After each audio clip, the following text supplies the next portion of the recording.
प्रेमियों के हित चिंतक है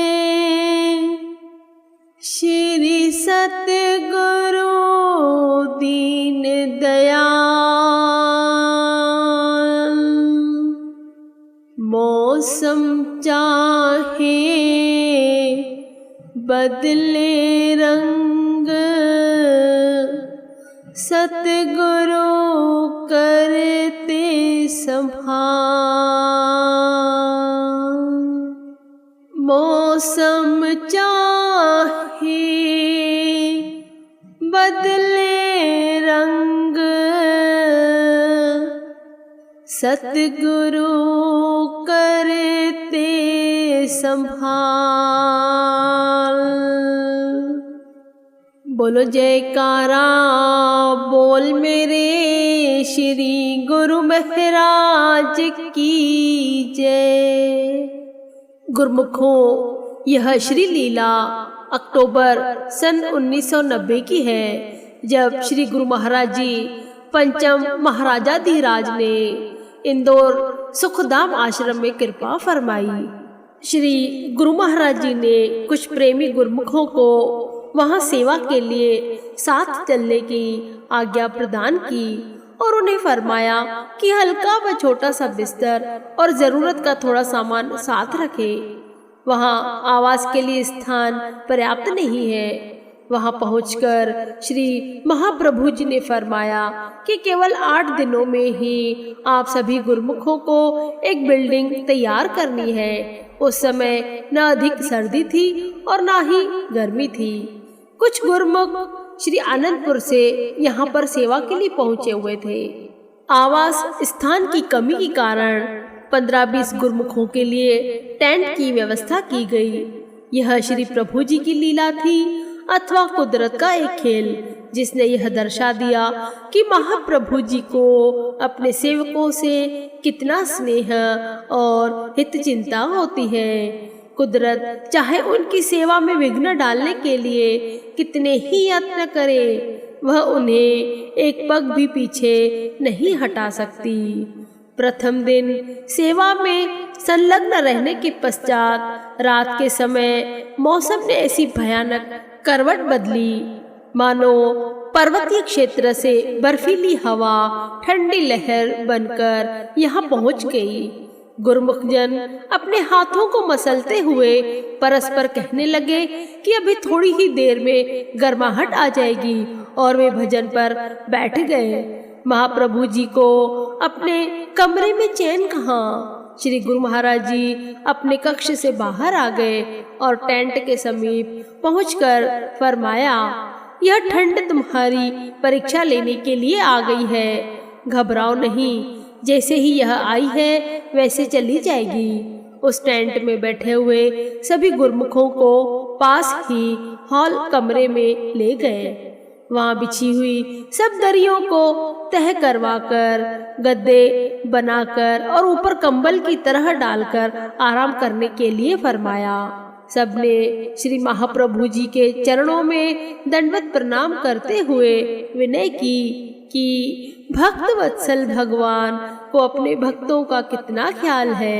स्वयं सर्दी व अपने आराम की परवाह न करते हुए भी गुरुमुखों के आराम का प्रबंध करते हैं। सुबह 5 बजे महात्मा जी ज्ञान सत्यानंद जी को बुलाकर श्री गुरु महाराज जी ने फरमाया कि आज तुम्हारी पिकअप हेलीकॉप्टर की गति से भी तेज होनी चाहिए।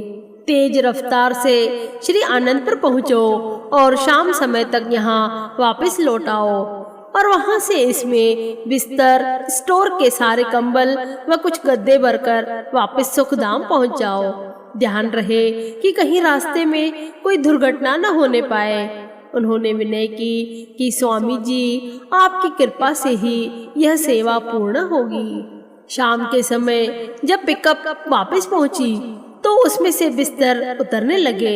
सभी गुरुमुख यह देखकर हैरान हो रहे थे कि सफर के आने जाने के 16 घंटे और सामान पैक करने का समय मिलाकर 20 घंटों का कार्य केवल 12 घंटों में कैसे संभव हो गया।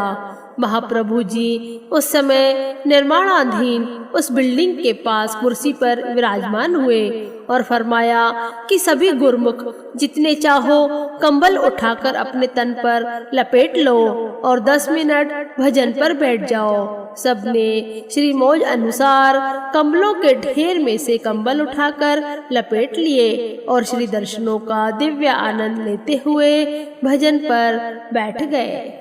पुनः सेवा करते हुए रात्रि समय जब आराम करने लगे तो बर्फीली ठंडी ठंडी शीत लहरें सामान्य सर्दी में बदल गई। 8 दिन तक श्री गुरु महाराज जी की अनुपम लीलाएं और श्री दर्शन के नजारों में सेवकों को सेवा का सौभाग्य मिला और उस बिल्डिंग का निर्माण कार्य पूर्ण हो गया। इस प्रकार सेवकों को सेवा के सच्चे धन से माला माल कर श्री गुरु महाराज जी ने श्री आनंदपुर में कृपा फरमाई। महाप्रभु जी की अपार कृपा से गुरुमुखों की सेवा रंग लाई।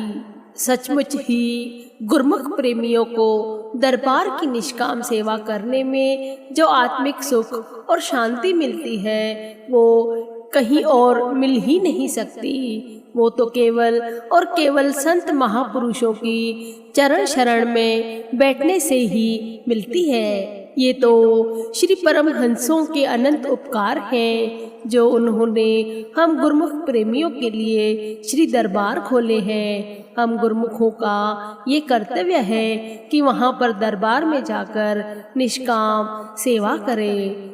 गुरु की सेवा साधु जाने, गुरु सेवा क्या मोड़ पिछाने। गुरु सेवा सबहुन पर भारी, समझ करो सोई नर नारी। गुरुमुखों गुरु की सेवा तो किसी विरले को ही समझ में आती है। वे तो त्रिलोकीनाथ साक्षात पार ब्रह्म परमेश्वर हैं जो संत सद्गुरु के रूप में इस धराधाम पर अवतरित हुए हैं। गुरु की सेवा करने से गुरुमुखों के जीवों के कष्ट कट जाते हैं। जो मंदी के कर्म होते हैं वे सब नष्ट हो जाते हैं। किंतु गुरु की सेवा सभी को नसीब नहीं होती।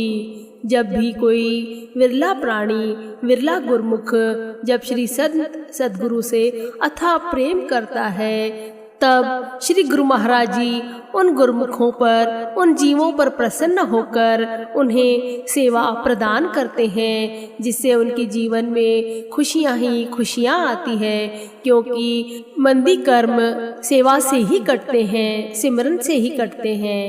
एक बार की बात है, श्री गुरु अमरदास जी अपने श्री सद्गुरुदेव अंगद जी के लिए जल भरने के लिए व्यास नदी पर जा रहे थे। किंतु उस दिन बहुत तेज जोरदार बारिश चालू थी। फिर भी गुरु अमरदास जी अपनी सेवा से पीछे नहीं हटे।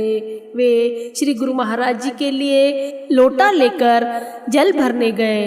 वापस आते समय बारिश के कारण उनका पैर फिसल गया और वे नीचे गिर गए।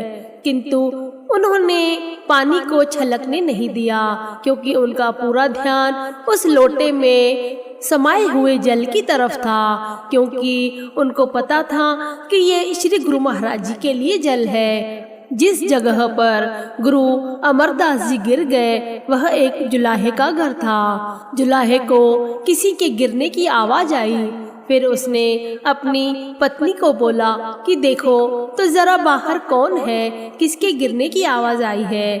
तब उस जुलाहे की पत्नी ने कहा, इतने अंधेरे में और कौन होगा, वही अमरू निथावा होगा, वही दूसरे के टुकड़ों पर अपना जीवन काट रहा है। जुलाहे की पत्नी भिन्नाती हुई बोली।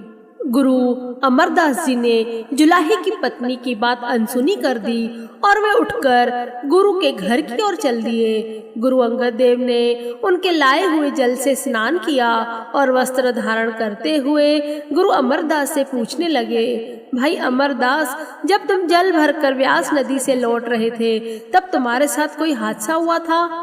तब श्री गुरु अमरदास जी ने फरमाया, नहीं गुरुजी, कोई खास बात तो नहीं हुई। फिर गुरु अमरदास जी ने सहज भाव से उत्तर दिया, रास्ते में कीचड़ बहुत था, मैं जुलाहे के घर के पास फिसल कर गिर पड़ा, पर घाघर का पानी मैंने जरा भी नहीं छलकने दिया। इसके अलावा और कोई बात? श्री गुरु अंगद देव जी ने पूछी।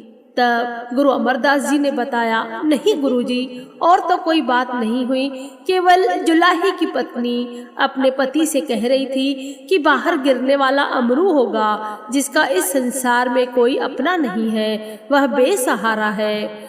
गुरु अमरदास जी ने श्री गुरु अंगद देव जी की ओर देखा। अब आप ही बताइए गुरुजी, मैं बेसहारा कैसे हूँ?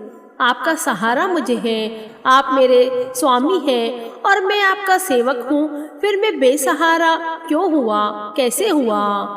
गुरु अमरदास जी की तर्कपूर्ण और सहज उक्ति सुनकर श्री गुरु अंगद देव जी मुस्कुराए और बोले, नहीं भाई अमरदास, तुम बेसहारा नहीं हो, तुम तो बेसहारा लोगों के भी सहारा हो।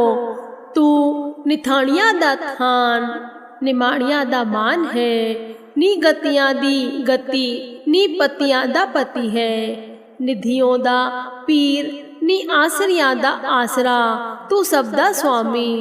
तब श्री गुरु अंगद देव जी ने श्री गुरु अमरदास जी से कहा कि तू तो उनका भी स्थान है जिनका कोई स्थान नहीं है, तो उन सभी गिरे हुए दीनहीन लोगों का मान है, जिनके जीवन में कहीं भी गति नहीं है और असहाय होकर जड़ बनकर रह गए हैं, तो उनकी गति है, तो उनकी इज्जत है। जिन्हें लोगों ने बेइज्जत किया है, तो उन सभी निधियों अर्थात उन सभी रिद्धियों सिद्धियों तथा धन वैभव का पीर है, रक्षक है, ज्ञाता है, तो उन सभी लोगों का सहारा है।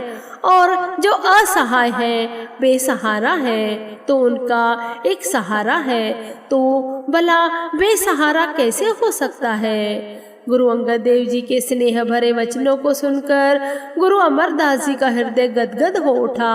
वे अपने गुरु के चरणों में गिर पड़े। गुरु अंगद देव जी का हृदय अपने इस सत शिष्य के लिए उमड़ पड़ा। तभी तो कहा गया है, गुरु कृपा ही केवलम शिष्यस्य परम मंगलम। कितना सुंदर कहा गया है गुरुमुखों। देखो अभी वाणी में भी जैसे वर्णन हुआ, गुरु की सेवा साधु जाने, गुरु सेवा क्या मोड़ पिछाने, गुरु सेवा सब हुन पर भारी, समझ करो सोई नर नारी। गुरु की सेवा बड़े भाग्यों से मिलती है, बड़े ही नसीब वालों को मिलती है। कभी भी किसी भी समय जब श्री गुरु महाराज जी की दरबार की आज्ञा आए, सेवा करने के लिए बुलाए, तो कभी भी अपने पग पीछे नहीं हटाना, कभी भी अपने कदमों को पीछे नहीं करना। हमेशा यही सोचना कि श्री गुरु महाराज जी ने हम गुरुमुखों पर अनंत कृपा करके हमें संदेशा भिजवाया है और खुशी खुशी दरबार की सेवा करना। इस प्रकार गुरुमुखों का जीवन संवर जाएगा, उनकी जिंदगी में खुशियां ही खुशियां बरसेगी, कर्म बंधन मंदी वाले कट जाएंगे, महापुरुषों की प्रसन्नता प्राप्त होगी और अपना जीवन भी सफल बन जाएगा। सभी गुरुमुखों को जय सच्चिदानंद जी। बोलो जयकारा, बोल मेरे श्री गुरु महाराज की जय।